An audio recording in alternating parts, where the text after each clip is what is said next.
بسم اللہ الرحمن الرحیم۔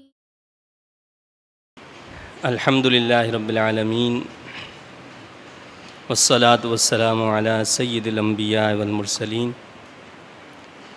الحمد للہ آج درس قرآن کی یہ 50ویں نشست ہے،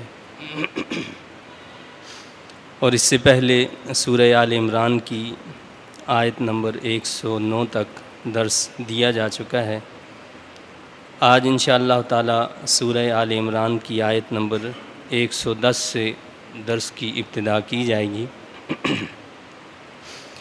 پچھلے رکوع میں ہم نے اس بات کا تذکرہ کیا تھا کہ رب کائنات نے اہل ایمان کو یہ حکم دیا کہ سب اللہ کی رسی کو مضبوطی سے تھامے رہو، اور اللہ کی رسی جو ہے وہ اللہ کا یہ کلام مجید ہے، اللہ کے رسول صلی اللہ علیہ وسلم کی سنت مبارکہ ہے، کہ جس کو اگر مضبوطی سے امت مسلمہ تھامے رکھے تو اللہ تعالیٰ کا یہ وعدہ ہے کہ انشاءاللہ تعالیٰ کامیابی پھر مسلمانوں کا مقدر ہے۔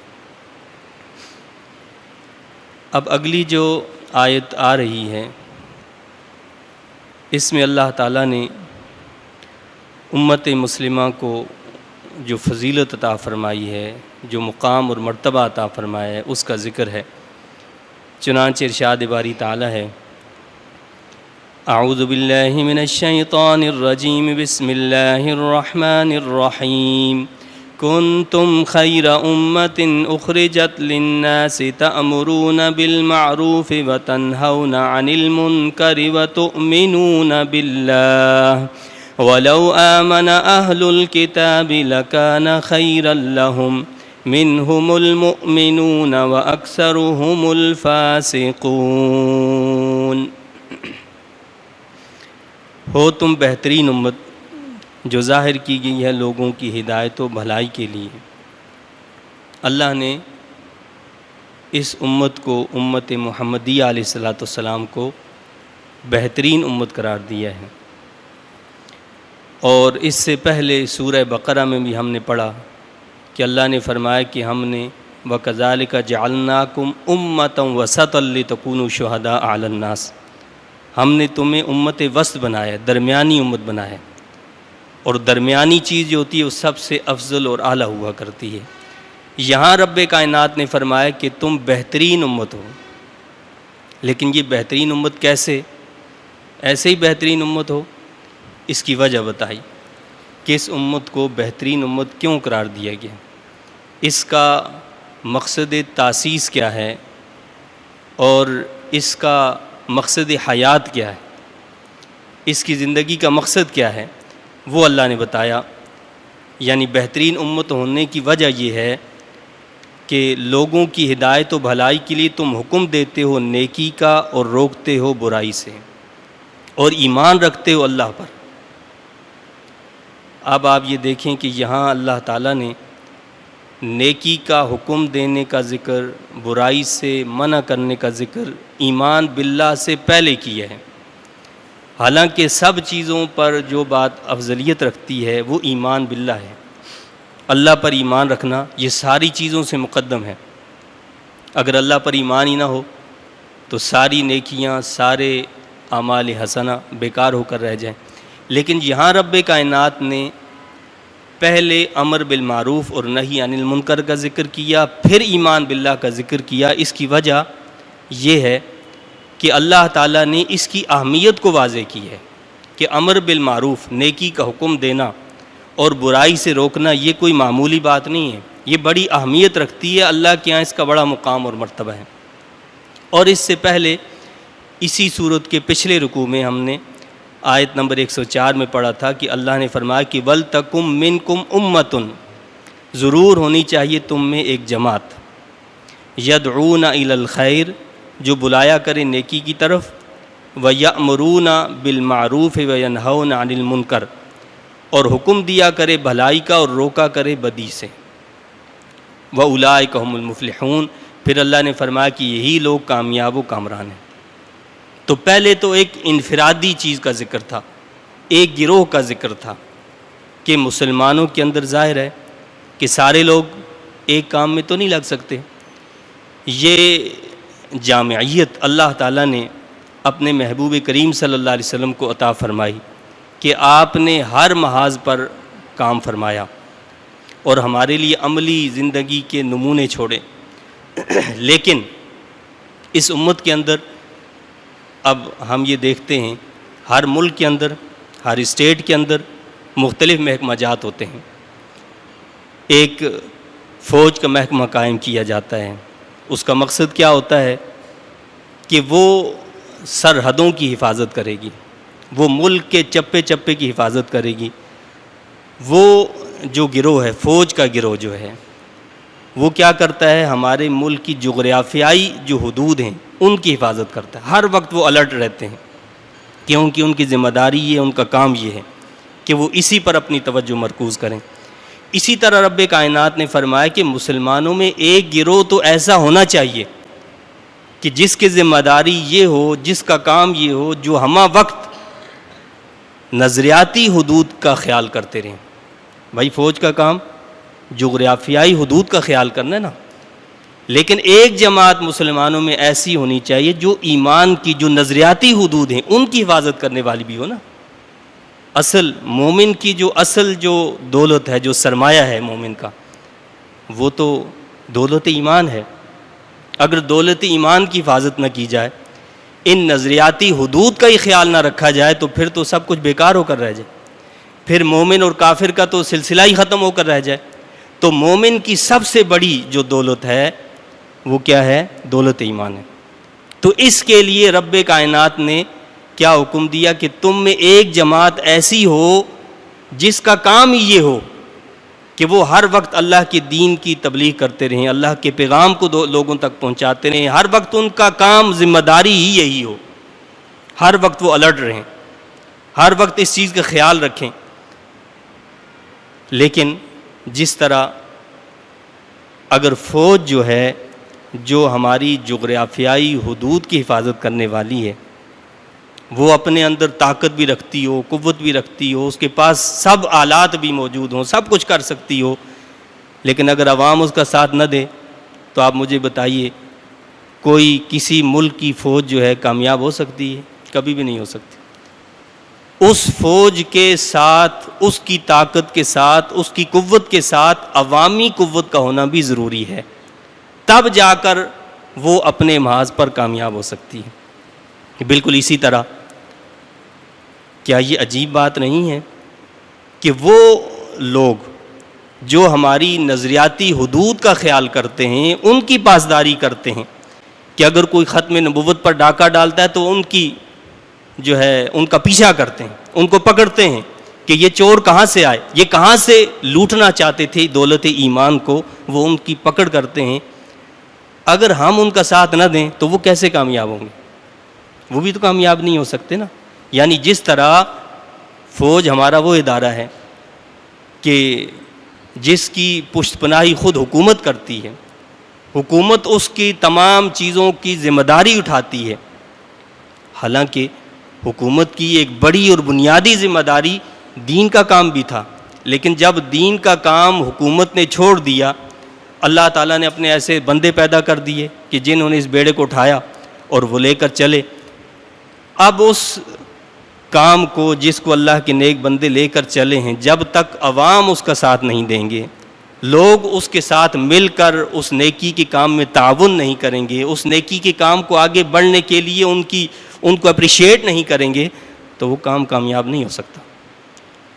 تو اس کے لیے عوام کو نیکی کے کاموں میں بڑھ چڑھ کر حصہ لینا، نیکی کے کاموں میں اپنا جیسا بھی جو بھی ہو، اپنا تن من دھن جس طریقے سے بھی وہ خرچ کر سکتے ہیں اس کا خرچ کرنا ان کے لیے ضروری ہے. لیکن یہاں جو اللہ تعالیٰ نے یہ سورہ آل عمران کی آیت نمبر 110 میں جو بات کی ہے، یہ صرف اس ایک گروہ کی بات نہیں کی، بلکہ مطلقاً رب کائنات نے بات کی. کیا فرمایا؟ کنتم خیر امہ، تم سب کے سب. یعنی وہ تو ایک انڈیویجول گروہ تھا، اس کی بات تھی کہ وہ ایسا گروہ ہونا چاہیے.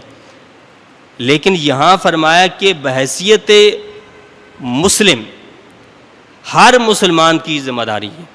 یہ صرف مولوی صاحب کی ذمہ داری نہیں ہے، مؤذن صاحب کی ذمہ داری نہیں، قاری صاحب کی ذمہ داری نہیں ہے، مبلغ صاحب کی ذمہ داری نہیں، پیر صاحب کی ذمہ داری نہیں، بلکہ ہر مسلمان کی ذمہ داری ہے. کیونکہ اللہ تعالیٰ نے کیا فرمایا کہ تم بہترین امت ہو جو ظاہر کی گئی ہے لوگوں کی ہدایت و بھلائی کے لیے. یعنی دوسری امتیں جو آئیں انہوں نے بھی یہ کام کیا ہے، لیکن انہوں نے خاص علاقے کے لیے، خاص قوم کے لیے یہ کام کیا. تمہیں اللہ نے یہ افضلیت اس لیے عطا فرمائی کہ تمہیں تو پیدا اس لیے کیا ہے کہ تم نے اپنے لیے نہیں جینا. کیا فرمایا اللہ نے؟ اخرجت للناس، تمہیں تو لوگوں کے لیے بنایا گیا ہے، تمہیں لوگوں کے لیے ظاہر کیا گیا ہے. تم نے صرف اپنے آپ کو راہ مستقیم پر نہیں چلانا، بلکہ دوسروں کی فکر کرنی ہے جو گمراہ ہیں، جو آگ کی طرف بڑے چلے جا رہے ہیں، ان کو اس آگ سے بچانا ہے، ان کو اس آگ سے بچانا ہے. تو فرمایا کہ ہو تم بہترین امت جو ظاہر کی گئی ہے لوگوں کی ہدایت و بھلائی کے لیے، تم حکم دیتے ہو نیکی کا. کیا بات ہے، کس وجہ سے اللہ نے اس امت کو بہترین امت قرار دیا؟ کہ تم نیکی کا حکم دیتے رہو، تب تم بہترین امت ہوگے. تم برائی سے روکتے رہو تو تم بہترین امت ہو. اور ایمان رکھتے ہو اللہ پر ایمان کے ساتھ نیکی کا حکم دینا، برائی سے روکنا، یہ ہر مسلمان کی ذمہ داری ہے. اب اسے ہم میں سے ہر فرد کو یہ سوچنا ہے کہ اس ذمہ داری میں ہم کتنا حصہ کس طریقے سے ڈال سکتے ہیں. چاہے ہم اس کو اپنے منصب کو استعمال کر کے حصہ ڈالیں، اپنی زبان کے ذریعے سے حصہ ڈالیں، اپنے قلم کے ذریعے سے حصہ ڈالیں، ہم دینی لوگوں کی مدد کر کے حصہ ڈالیں. غرض یہ کہ ہم میں سے ہر فرد پر یہ ذمہ داری اللہ نے عائد کی ہے کہ ہم نیکی کا حکم دیں اور برائی سے لوگوں کو منع کریں. آگے اللہ نے بتایا اور اگر ایمان لاتے اہل کتاب تو یہ بہتر ہوتا ان کے لیے. اہل کتاب اگر ایمان لے آتے یہ یہود و نصارہ تو یہ ان کے لیے بہتر ہوتا. کیوں بہتر ہوتا؟ کہ ان کے تمام پچھلے گناہ معاف ہو جاتے اور دولت اسلام مل جانے کی وجہ سے وہ جنت کے مستحق بن جاتے، اور وہ جو نیکیاں ان کی حالت کفر میں ہوئی تھیں وہ بھی ان کی قبول ہو جاتی ہیں.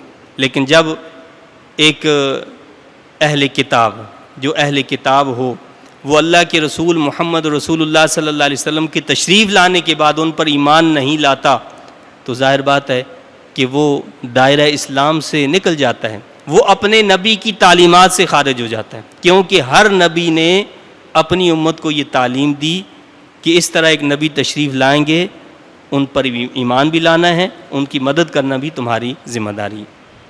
اور اگر ایمان لاتے اہل کتاب تو یہ بہتر ہوتا ان کے لیے، بعض ان میں سے مومن ہیں اور زیادہ ان میں سے نافرمان ہیں.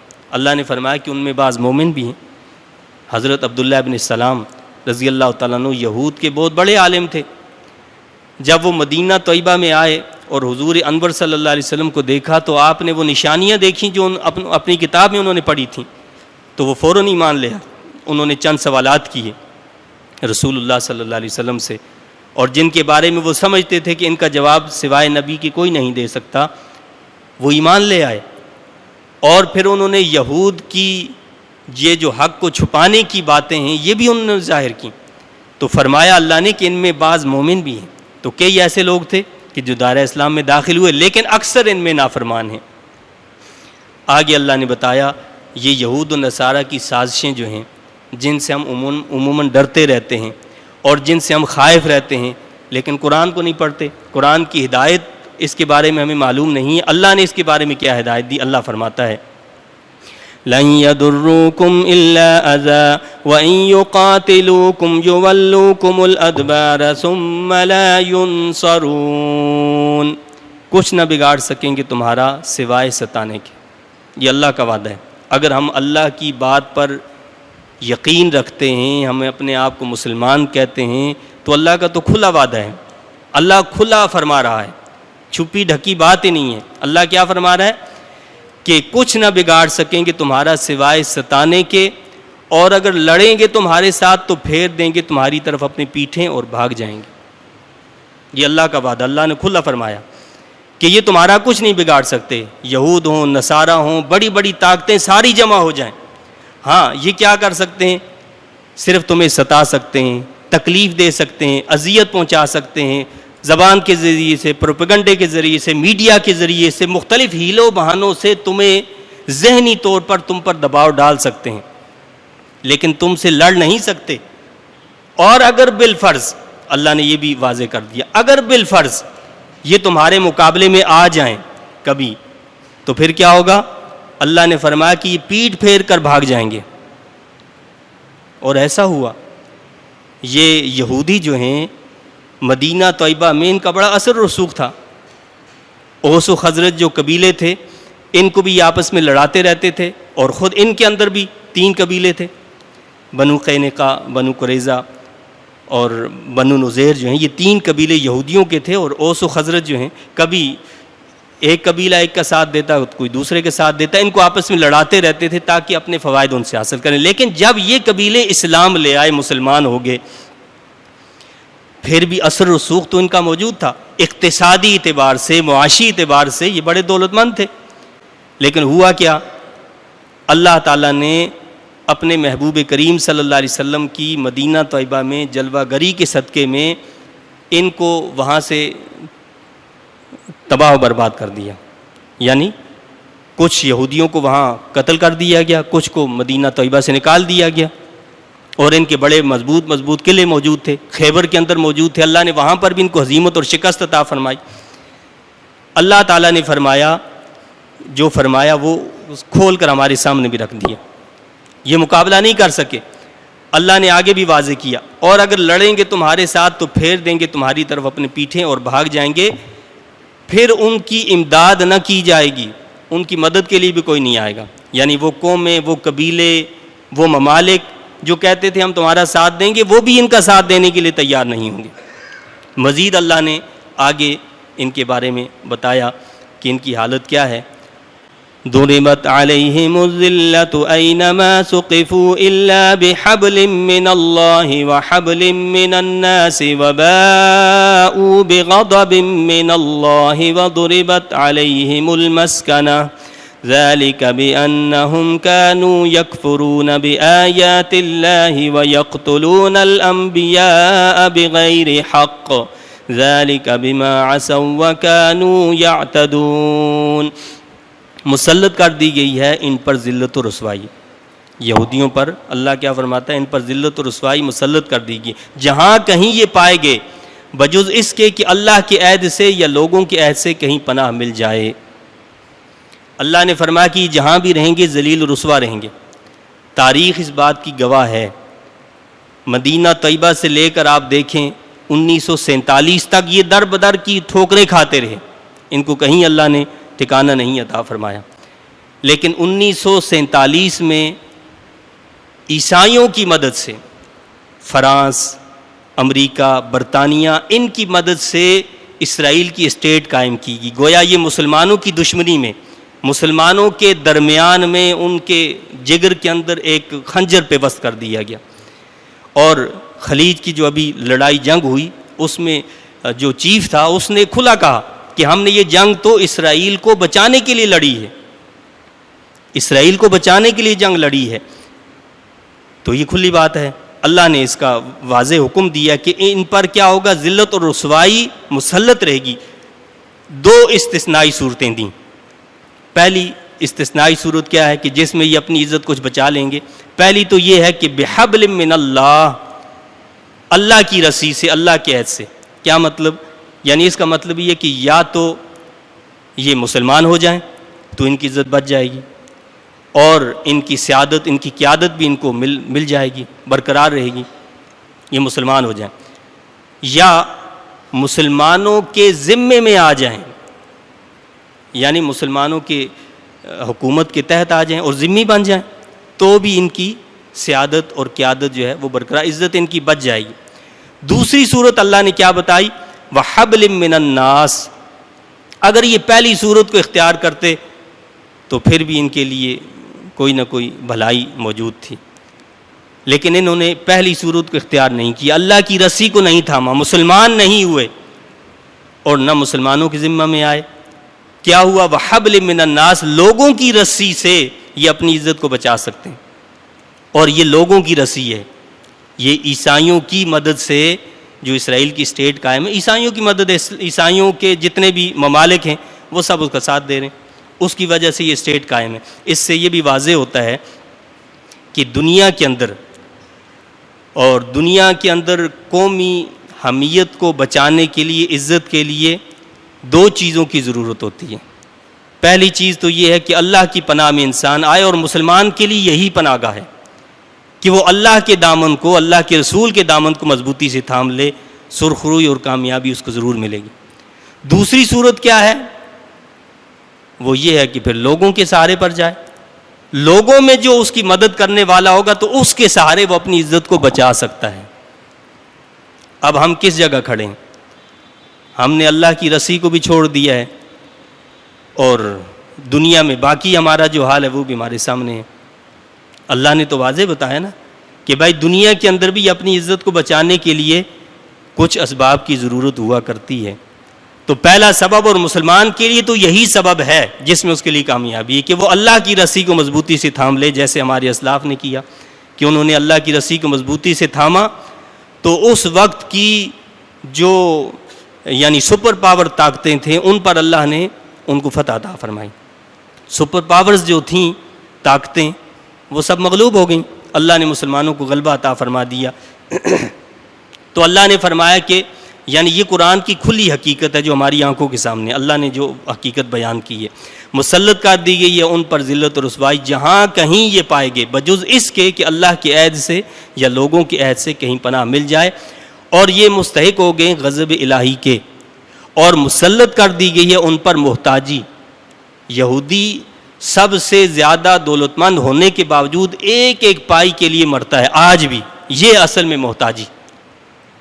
وہ حدیث شریف ہے نا جس کا مفہوم یہ ہے کہ اصل غنائے نفس ہوا کرتا ہے، یعنی اللہ تعالیٰ کسی کے نفس کو بے نیاز کر دے بس وہ غنی ہے، اور اگر غنائے نفس نہ ملے تو انسان کا حال تو یہ ہے کہ اس کو اگر ایک وادی سونے کی دے دی جائے تو وہ کہتا ہے دوسری وادی ملے، دوسری مل جائے تو کہتا ہے تیسری وادی ملے۔ تو یہی حال یہودیوں کا ہے، اسی کو محتاجی کہا گیا، ایک ایک پائی کے لیے وہ مرتے ہیں۔ تو فرمایا کہ ان پر مسلط کر دی گئی محتاجی، یہ اس لیے کہ وہ کفر کیا کرتے تھے اللہ کی آیتوں سے، یہ بلا وجہ نہیں ہوا۔ اللہ نے فرمایا کہ اس کی وجہ ہے، اللہ تعالیٰ کسی پر بلا وجہ تو کوئی ظلم اور زیادتی نہیں کرتا نا، فرمایا کہ اس کی وجہ کیا ہے؟ وہ کفر کیا کرتے تھے اللہ کی آیتوں سے، اور قتل کیا کرتے تھے انبیاء کو ناحق۔ یہ بے باکی اس لیے تھی کہ وہ نافرمانی کرتے تھے اور سرکشی کیا کرتے تھے۔ اب آپ خود اندازہ کریں، اللہ نے ہمیں جب خیر امت بنایا، جب ہم نے اس کام کو چھوڑ دیا، تو یہ اسرائیل کی اسٹیٹ کا قائم ہونا دراصل مسلمانوں کے لیے عذاب کی ایک شکل ہے۔ یہ اللہ کی کھلی وارننگ ہے کہ جب تک امت مسلمہ متحد نہیں ہوگی، یہ اپنے جھگڑوں کو، یہ اپنے فساد کو، یہ اپنی پارٹیوں کو، یہ اپنے چھوٹے چھوٹے وطنوں کو اور قوموں کو لے کر جو بیٹھے ہوئے، یہ جب تک ختم نہیں ہوں گے یہ عذاب ان پر مسلط رہے گا۔ اور جس دن امت مسلمہ متحد اور متفق ہوگی، ان کی یہ پھوٹ، یہ اختلاف ختم ہو گیا، انشاءاللہ اس دن یہ اسرائیل کی اسٹیٹ بھی ختم ہو کر رہ جائے گی، ورنہ یہ عذاب اللہ کا مسلط رہے گا، کیونکہ ہم نے اللہ کی نافرمانی کی، اور جو اللہ کی نافرمانی کرتا ہے اس کا قانون تو اٹل ہے، وہ ہو کر رہتا ہے۔ بھائی ہم ایک انتظام بناتے ہیں، وہ انتظام، وہ سسٹم اپنے اعتبار سے چلتا رہتا ہے، جو جیسا کرے گا اس کے ساتھ وہ سسٹم کے مطابق ہوتا رہے گا۔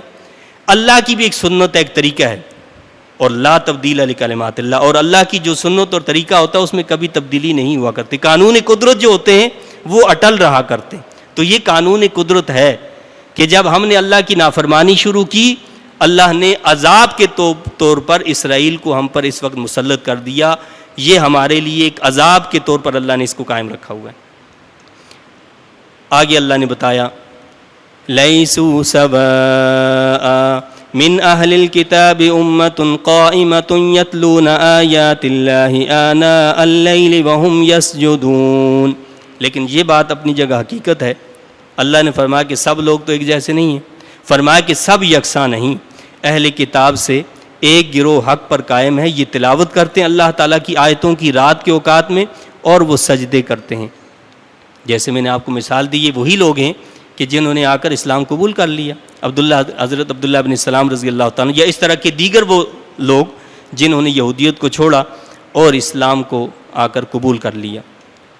یؤمنون باللہ والیوم الآخر ویأمرون بالمعروف وینہون عن المنکر ویسارعون فی الخیرات واولئک من الصالحین.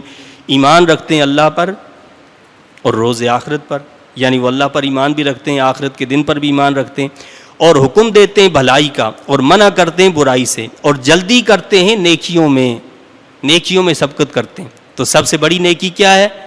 کلمہ پڑھنا ہے. بھائی جب تک انسان کلمہ ہی نہ پڑھے تو اس کے تو سارے اعمال ضائع ہو جائیں گے. آگے اللہ نے اس کی مثال دی ہے. اور یہ لوگ نیکوکاروں میں سے ہیں. نیکوکاروں کی مثال اللہ نے کیا بتائی؟ نیکوکار لوگ کون ہیں؟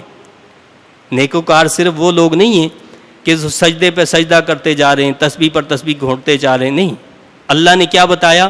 وہ کیا کرتے ہیں؟ ایمان رکھتے ہیں اللہ پر، ایمان رکھتے ہیں آخرت کے دن پر، اور یأمرون بالمعروف وینہون عن المنکر، نیکی کا حکم دیتے ہیں، برائی سے روکتے ہیں. اور اگلی چیز فرمائی ویسارعون فی الخیرات، نیکی کے کاموں میں سبقت لے جاتے ہیں. وہ دوسروں سے آگے بڑھتے ہیں کہ یہ نیکی کا کام مجھ سے سرزد ہو جائے، دوسرا نہیں، پہلے یہ نیکی کا کام میں کر لوں. وَأُولَٰئِكَ مِنَ الصَّالِحِينَ، اللہ فرماتا ہے یہی صالحین ہیں، یہی صالحین کی علامتیں ہیں، یہی صالحین کی نشانیاں ہیں. وَمَا يَفْعَلُوا مِنْ خَيْرٍ فَلَنْ يُكْفَرُوهُ وَاللَّهُ عَلِيمٌ بِالْمُتَّقِينَ. اور جو یہ کریں، یعنی یہ نیکی کے کام کریں گے، جو یہ کریں گے نیک کاموں سے، تو ہرگز انکار نہ کیا جائے گا اس کار خیر کا. یعنی جو یہ نیک کام کرے گا اس کی ناقدری نہیں کی جائے گی، اس کو قبول کیا جائے گا. اور اللہ جاننے والا ہے پرہیزگاروں کو.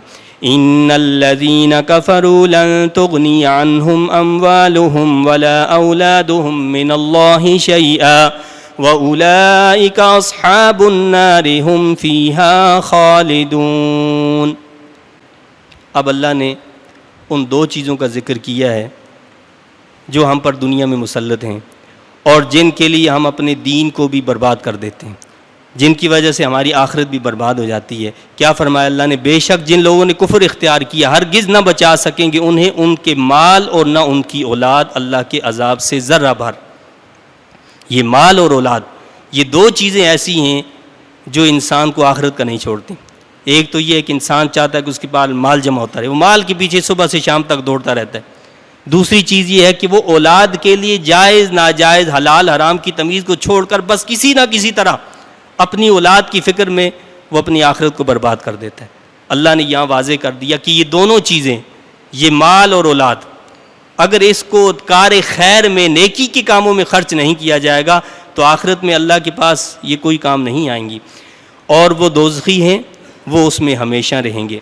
مثل ما ينفقون في هذه الحياة الدنيا كمثل ريح فيها أصابت حرث قوم ظلموا أنفسهم فأهلكته وما ظلمهم الله ولكن أنفسهم يظلمون. مثال اس کی جو وہ خرچ کرتے ہیں اس دنیاوی زندگی میں ایسی ہے جیسے ہوا ہو، اس میں سخت ٹھنڈک ہو. یعنی کافر جو اللہ کی راہ میں خرچ کرتے ہیں، بڑے بڑے خیراتی ادارے ان کے قائم ہیں، آخر اس کا کیا ہوگا؟ تو اللہ نے فرمایا کہ ان کی مثال کیا ہے. کار خیر جو کرتے ہیں، نیکیوں کے جام جو وہ کام کرتے ہیں، ان کی مثال کیا ہے؟ فرمایا کہ اس کی مثال جو وہ خرچ کرتے ہیں اس دنیاوی زندگی میں ایسی ہے جیسے ہوا ہو، اس میں سخت ٹھنڈک ہو، اور لگے وہ ایک قوم کے کھیت کو جنہوں نے ظلم کیا ہو اپنے نفسوں پر، پھر فنا کر دے اس کھیت کو. ایک ظالم شخص نے کھیت قائم کیا، اپنی فیکٹری بنائی، اپنی دکان بنائی، اپنا کوئی کاروبار چلایا، وہ بڑا عروج کو جا پہنچا. جب عروج کو پہنچا اور جب اس کو پھل ملنا تھا، ایسے وقت میں اس کو آگ لگی، وہ تباہ ہو گیا، وہ برباد ہو گیا، اس پر آگ آ گئی، آندھی آ گئی، ختم. یعنی جب پھل ملنا تھا اس وقت کچھ بھی نہیں ہے. اللہ نے فرمایا کہ یہی مثال ان کے اعمال کی ہے، کیونکہ وہ جو اصل نیکی ہے کلمہ طیبہ، اللہ پر ایمان، اللہ کے رسول پر ایمان، وہ جب نہیں ہوتا تو وہ کفر جو ہوتا ہے ان کی تمام نیکیوں کو برباد اور ضائع کر دیتا ہے. کیا فرمایا اللہ نے؟ کہ وہ ایک قوم کے کھیت کو جب وہ سخت ٹھنڈک پہنچتی ہے، جنہوں نے ظلم کیا اپنے نفسوں پر، پھر فنا کر دے اس کھیت کو. نہیں ظلم کیا ان پر اللہ تعالیٰ نے، لیکن وہ خود ہی اپنی جانوں پر ظلم کرتے ہیں. بھائی کلمہ تو خود انہوں نے نہیں پڑھا، اللہ نے تو کوئی ظلم نہیں کیا. تو کلمہ نہ پڑھ کر انہوں نے خود ظلم کیا اور اپنی نیکیوں کو برباد کر دیا۔ یہ ظلم اور زیادتی نہیں ہے، اس کی مثال ایسے ہے جیسے خادم ہو، ایک نوکر ہو، وہ اپنی مالک کی مرضی کے بغیر، اس کی اجازت کے بغیر اس کے مال کو لوگوں میں تقسیم کر دے۔ آپ مجھے بتائیے، مالک نے اجازت ہی نہیں دی تو وہ لوگوں میں مال اس کا تقسیم کر دے، یہ کوئی کار خیر ہے؟ یہ تو کوئی کار خیر نہیں۔ وہ آئے گا مالک، اس کو سزا دے گا، اور وہ سزا میں برحق ہے، وہ اس کو سزا دے سکتا ہے کہ جب اس نے اجازت نہیں دی تو اس کا مال کیوں تقسیم کر دیا۔ بالکل اسی طرح یہ کافر جو ہیں، ان کو بنانے والا تو اللہ ہے، اسی نے سب کچھ دیا، لیکن اس کے بتائے ہوئے طریقے کے مطابق انہوں نے جب خرچ نہیں کیا، اب وہ سزا کے مستحق ہیں اور اللہ ان کو سزا دینے میں برحق ہے، وہ مستحق ہوتے ہیں سزا کے، اس لیے اللہ کی طرف سے ان کو سزا ملے گی۔ یا ایھا الذین آمنوا لا تتخذوا بطانة من دونکم لا یألونکم خبالا ودوا ما عنتم قد بدت البغضاء من افواہہم وما تخفی صدورہم اکبر قد بینا لکم الآیات ان کنتم تعقلون۔ اب اللہ نے بتایا ہے کہ ہم لوگ جو ہے عموماً غیروں سے دوستی میں بڑا فخر محسوس کرتے ہیں، لیکن اللہ فرماتا ہے کہ یہ مسلمانوں کا طریقہ نہیں۔ مسلمانوں کو اس سے منع فرمائے اے ایمان والو، نہ بناؤ اپنا رازدار غیروں کو، یہ غیر مسلموں کو، یہ اسلام دشمن قوتوں کو اپنا رازدار کیوں بناتے ہو؟ اپنے قومی معاملات میں، اپنے دینی معاملات میں، اپنے ملک کے معاملات میں، جو آپ کے ملکی، آپ کے ذاتی معاملات ہیں، ان میں ان کو دخل اندازی کیوں دیتے ہو؟ ان رازوں سے ان کو واقف کیوں کرتے ہو؟ اللہ فرماتا ہے ان کو اپنا رازدار نہ بناؤ۔ کیوں؟ وہ کسر نہ اٹھا رکھیں گے تمہیں خرابی پہنچانے میں۔ کھلا اعلان اللہ کا کہ ایسا کرو گے تمہیں خرابی پہنچانے میں کوئی کسر نہیں اٹھا رکھیں گے۔ وہ پسند کرتے ہیں جو چیز تمہیں ضرر دے، جو تمہیں تکلیف دے، وہ پسند کرتے ہیں۔ ظاہر ہو چکا ہے بغض ان کے منہ یعنی زبانوں سے، اور جو چھپا رکھا ان کی سینوں نے وہ اس سے بھی بڑا ہے۔ ہم نے صاف بیان کر دی تمہارے لیے اپنی آیتیں اگر تم سمجھدار ہو۔ اللہ فرماتا ہے کہ ہم نے تو کھول کر بیان کر دی، اب تمہاری سمجھ میں جو بھی آئے تمہاری مرضی، ہم نے صاف کھول کر بیان کر دیا۔ ہا انتم اولائی تحبونہم ولا یحبونکم وتؤمنون بالکتاب کلہ وَإِذَا لَقُوكُمْ قَالُوا آمَنَّا وَإِذَا خَلَوْا عَدُّوا عَلَيْكُمُ الْأَنَامِلَ مِنَ الْغَيْظِ قُلْ مُوتُوا بِغَيْظِكُمْ إِنَّ اللَّهَ عَلِيمٌ بِذَاتِ الصُّدُورِ۔ اب مسلمانوں کی دلی کیفیت بتائی ہے۔ لوگ کہتے ہیں نا کہ جی مسلمان تو دہشت گرد ہیں اور ان میں یہ ہے اور ان میں نفرت ہے، ایسا نہیں ہے۔ اللہ نے مسلمان کی اصل جو اس کا باطن ہے اس کے بارے میں بتایا۔ کیا فرمایا؟ سنو، تم وہ پاک دل لوگ ہو کہ محبت کرتے ہو ان سے اور وہ ذرا بھی محبت نہیں کرتے تم سے، اور مانتے ہو تم سب کتابوں کو، تم ان کی کتابوں کو بھی مانتے ہو، تورات کو بھی، انجیل کو بھی، دیگر صحف آسمانی جو ان کو بھی مانتے ہو، لیکن وہ نہیں مانتے۔ اور جب وہ تم سے ملتے ہیں کہتے ہیں ہم ایمان لائے ہیں، کہتے ہیں ہم تو تمہارے ساتھ ہیں، جو تم کرو گے ہم تمہارے ساتھ ہیں۔ اور جب وہ تنہا ہوتے ہیں تو چباتے ہیں تم پر انگلیاں غصے سے پیٹھ پیچھے، وہ کہتے ہیں کہ ان کو تو تباہ اور برباد کر دو۔ اے حبیب آپ فرمائیے مر جاؤ اپنے غصے کی آگ میں جل کر، حسد میں تم مر جاؤ، اسی حسد کی آگ میں مر جاؤ، یقیناً اللہ خوب جاننے والا ہے دلوں کی باتوں کا۔ ان تمسسکم حسنۃ تسؤہم وان تصبکم سیئۃ یفرحوا بها وان تصبروا وتتقوا لا یضرکم کیدہم شیئا ان اللہ بما یعملون محیط۔ ان کا حال تو یہ ہے کہ یعنی اسلام دشمن قوتوں کا حال یہ ہے، تمہارا حال تو یہ ہے کہ تم تو محبت کرتے ہو لیکن وہ تم سے محبت نہیں کرتے۔ فرمایا کہ ان کا حال یہ ہے کہ اگر پہنچے تمہیں کوئی بھلائی تو بری لگتی ہے ان کو۔ اللہ کیا فرما رہا ہے؟ تمہیں بھلائی پہنچے تو ان کو بری لگتی ہے، اور اگر پہنچے تمہیں کوئی تکلیف تو بڑے خوش ہوتے ہیں اس سے، اور اگر تم صبر کرو اور اللہ سے ڈرتے رہو۔ یہ اللہ نے حل بتایا کہ جب تم کچھ بھی نہ کر سکتے ہو یہ کام تو کر سکتے ہو نا بھائی۔ فرمایا کہ تم ان کو چھوڑو اور ان کی باتوں پر نہ چلو، ان کو اپنا رازدار ہمراز نہ بناؤ، تم اللہ کے دامن کو مضبوطی سے پکڑ لو۔ وَإِن تَصْبِرُوا وَتَتَّقُوا، اور اگر تم صبر کرو اللہ سے ڈرتے رہو۔ پیچھے ہم نے پڑھا تھا سورہ بقرہ میں کہ صبر اور صلات سے مدد لو. وہاں صبر اور صلات کا ذکر تھا کہ نماز سے اور صبر سے. یہاں اللہ نے صبر اور تقوی کا ذکر کیا. بھائی صلات بھی نماز بھی تبھی قبول ہوگی نا جب تقوی ہوگا. اللہ نے فرمایا کہ یہ دو کام کرو اور اللہ سے ڈرتے رہو, صبر کرو اور اللہ سے ڈرتے رہو, تو کیا ہوگا؟ لا یضرکم کیدہم شیئا, تو نہ نقصان پہنچائے گا تمہیں ان کا فریب کچھ بھی. بس تم اللہ سے ڈرتے رہو.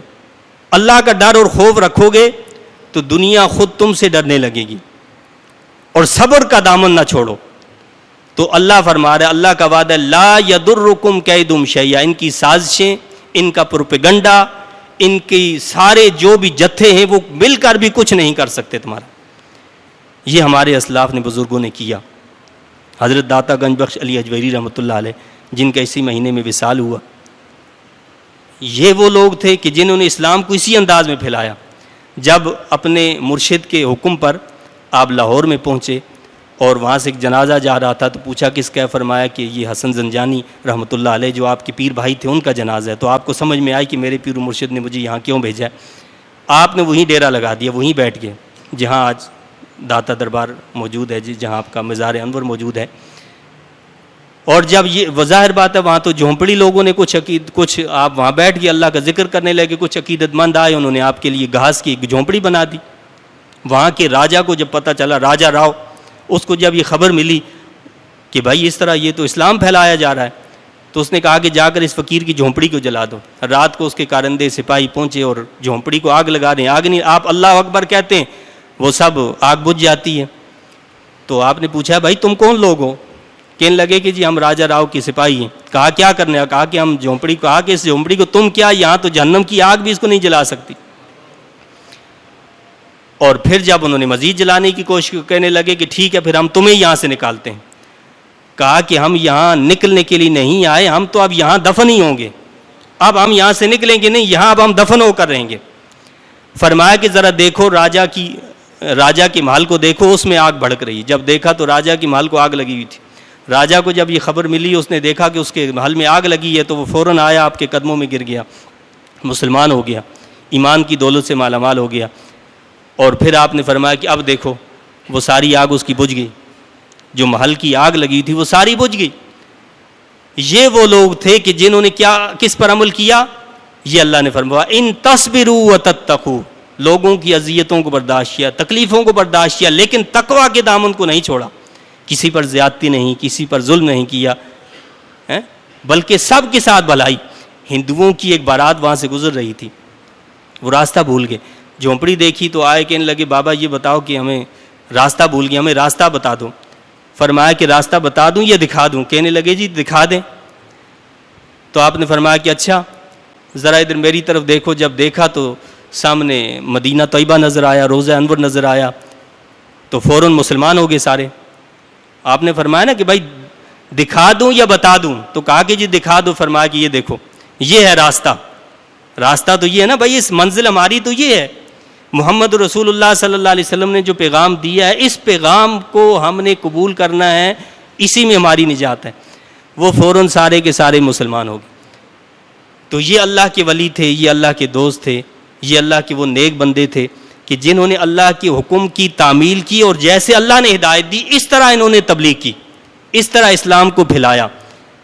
ہماری طرح لڑائی جھگڑا کرتے ہوئے نہیں پھیلایا کہ ایک کو کافر کہہ دو, ایک کو بدعتی کہہ دو, ایک کو مشرک کہہ دو. بھائی اللہ تعالیٰ نے ہمیں اس لیے بھیجا ہے کہ ہم لوگوں کو مسلمان بنائیں, جہنم کی آگ سے بچائیں. ہمیں لوگوں کو جہنم میں داخل کرنے کے لیے تو نہیں بھیجا. اگر یہ کام کرنا ہے تو یہ کام تو شیطان کا ہے, تو پھر جاؤ شیطان کے ساتھی بن جاؤ. اور اگر رحمان کے ساتھی بننا ہے تو پھر رحمان کے جو بندے ہیں نا, وہ عباد الرحمان, پھر ان کا ساتھ دو. فرمایا کہ وَإِن تَصْبِرُوا وَتَتَّقُوا, اگر تم صبر کرو, اللہ سے ڈرتے رہو, لا يَضُرُّكُمْ كَيْدُمْ شَيْئًا, تو نہ نقصان پہنچائے گا تمہیں ان کا فریب کچھ بھی. ان اللہ بما یعملون محیط, بے شک اللہ تعالیٰ جو کچھ وہ کرتے ہیں اس کا احاطہ کیے ہوئے ہے. یعنی اللہ تعالیٰ ان کی سازشوں سے, ان کے جتھوں سے, ان کے بھیدوں سے واقف ہے.